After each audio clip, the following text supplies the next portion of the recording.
So, my report for today will be all about the power and functions of the PRC-CPE Council, the function of the PRC-CPE Council Chairperson, and the secretarial duties of the Council.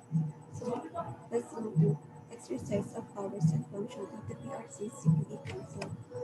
Here are some of the following functions of the PRC-CPE Council. So, upon the majority vote of the member of the Council, the PRCCPA Council can accept, evaluate, and approve applications for accreditation of CPA providers. So first, sino nga ba yung pwedeng naging CPA providers? They can be natural person or juridical entity, which includes institution, firm, corporation, partnership that provides or offer CPE programs, sources, or activities that are necessary or relevant to the practice of accountancy profession here in the Philippines. So in order to become a CPE providers, they need to pass the necessary application form to the PICPA CPE Council. And then yung function ng PRC CPE Council is siya yung mag-accept, mag-evaluate, and mag-approve kung qualified nga ba yung CPE providers na mag-provide ng CPE program sources or activities.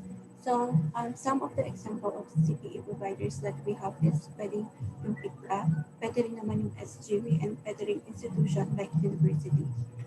Now, second, accept, evaluate, and approve applications for accreditation of CPE programs, activities, or sources as to their relevance to the profession and determine the number of CPE credit units to be earned on the basis of the contents of the program, activity, or source submitted by the CPE providers. So in here, it mentioned two things. Una, yung accreditation of CPE programs, activities, or sources. And then pangalawa, yung determination ng number of CPE credit units na pwedeng ma-earn. So, gaya sa process ng kanina, yung CPE providers is kailangan nilang mag-pass ng necessary application para sa kanilang CPE programs, activities, or sources sa PICPAS CPE Council. And upon recommendation and evaluation ng PICPAS CPE Council, yung PRC CPE Council is siya yung mag-accept, mag-evaluate, and mag-approve na application sa accreditation of CPE programs, activities, or sources. And at the same time, siya yung PRC CPE Council din magdedetermine kung ilang number of credit units, CPE credit units yung pwedeng ma-earn doon. Meron kasing different types of programs, activities, or sources. Example is seminar or convention is sa seminar or convention is iba yung ma-earn mo din sa direct learning package o kaya sa authorship. And then say for example, sa seminar or convention, iba yung ma-earn mo din kapag participant ka, kapag research speaker, kapag facilitator or moderator ka, and iba rin yung ma-earn mo kapag panelist or reactor ka. And then third, accept, evaluate, and approve applications for exemption from CPE requirements. Dito kasi merong two types of exemption from CPE requirements. Merong final exemption which upon reaching the age of 65 is yung CPA professional is hindi nyo na kailangan mag-comply pa sa CPE requirements. Meron din namang temporary requirements. So, if yung CPA professional is nag-wish siya na ma-avail yung exemption, kailangan niyang mag-pass din ng necessary application form. And then yung function ng PRC CPA Council is siya yung mag-approve kung qualified nga ba and na-meet ba ng CPA professional yung necessary requirements and requisites para ma-exempt siya from CPA requirements. And then fourth, monitor the implementation by the CPE providers of their programs, activities, or sources. Dito, sobrang important ito kasi una, para ma-ensure kung paano nagpo-progress yung activities or programs. And second, kung nag-carry out ba properly, effectively, or efficiently ng CPE providers yung programs nila, activities, or sources. And then yung monitoring din is pwedeng magamit para ma-improve pa yung performance ng CPE providers. And then fifth, assess periodically and update criteria for accreditation of CPE providers and CPE programs, activities, or sources.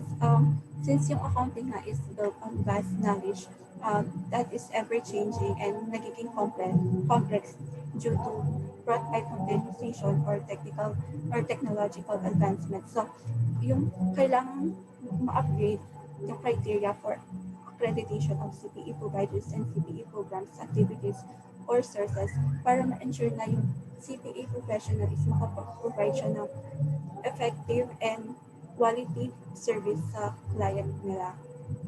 And then last, perform such other related functions that may be incidental to implementation of the CPE programs or policies. Yung first five is hindi lang siya hindi lang limited sa first five yung powers and function of PRC CPE Council kasi pwede rin yung i-perform yung mga other related function na necessary para ma-implement na yung CPE programs or policies. Now, let's go to functions of the PRC CPE Council. So, yung mga function niya, syempre, is mag-preside ng meetings ng PRC CPE Council, which merong two types ng meeting. Una, merong regular meeting, which happens once a month, and then meron ding special meeting, which happens if the need arises. Second function is mag-preside, mag-direct, or mag-supervise sa PRC CPE Council. And then third, mag-submit ng records of the meetings ng council. And then yung fourth is mag-submit ng annual reports. And then yung fifth naman is mag-issue siya ng certificate of registration para sa mga CPE providers and accreditation para sa CPE program sources for activities.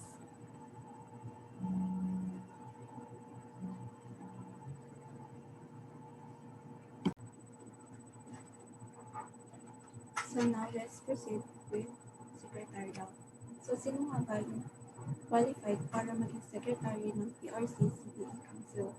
So, yung chairperson ng council is siya yung responsible para mag-appoint ng official with a rank not lower than chief division who will act as secretary ng council, which yung secretary ng council is pwede siya mag-participate sa deliberation ng council pero hindi siya pwedeng mag-vote. So now, ano nga ba yung mga duties ng secretary ng council? Una, i-ensure niya na lahat ng session, meetings, or proceeding ng PRCCP Council are properly recorded. And then, siya din yung nagpe-prepare ng minutes of all the meetings and proceedings of the PRCCP Council. And then, siya rin yung nagre-receive ng applications for accreditation of CPE providers, programs, activities, or sources. And then, siya din yung at the same time, nagsasubmit ng sa PRCCPE Council application ng aspiring CPE providers and CPE programs, activities, or sources.